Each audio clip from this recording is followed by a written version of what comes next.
Hi, my name is Amanda Price and I am the Endometriosis Clinical Nurse Specialist for Powys Teaching Health Board.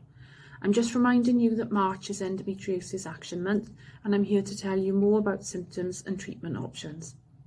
Symptoms are very varied and may not be the same for all people.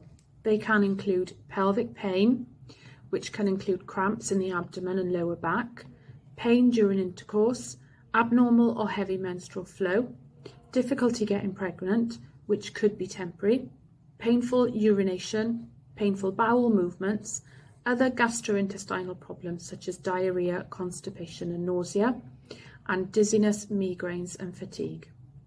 It's important to note that some symptoms may occur during periods or can be present a lot of the time.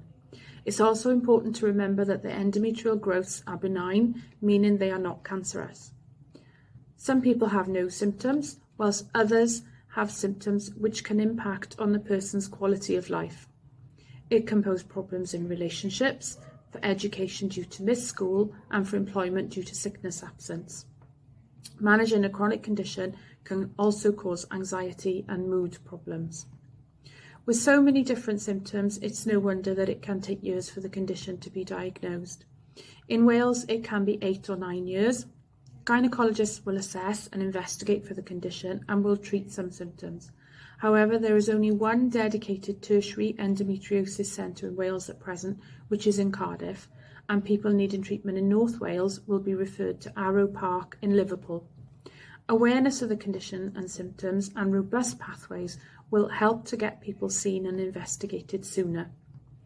Treatment options will depend on the person's priorities, those being pain relief or fertility. They would include pain relief, pelvic health physiotherapy, having support from pain specialists and pain management clinics, psychological support, hormonal contraception such as the combined pill, progesterone-only pill or progesterone-only coil such as the Mirena coil. Using a tailored regime for the combined pill is also a good option for some women, for example taking it for 3 months back to back before having a break.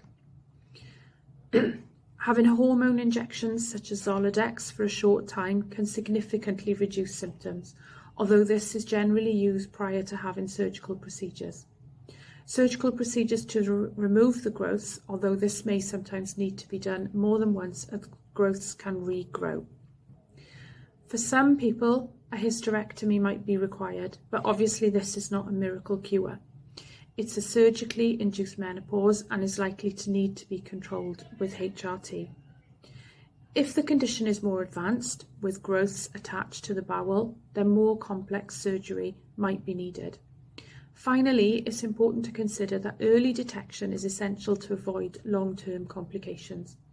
Endometriosis and women's health conditions are high on the political agenda, and now is the time to use this to gain more awareness and knowledge. Thanks for listening, and bye for now.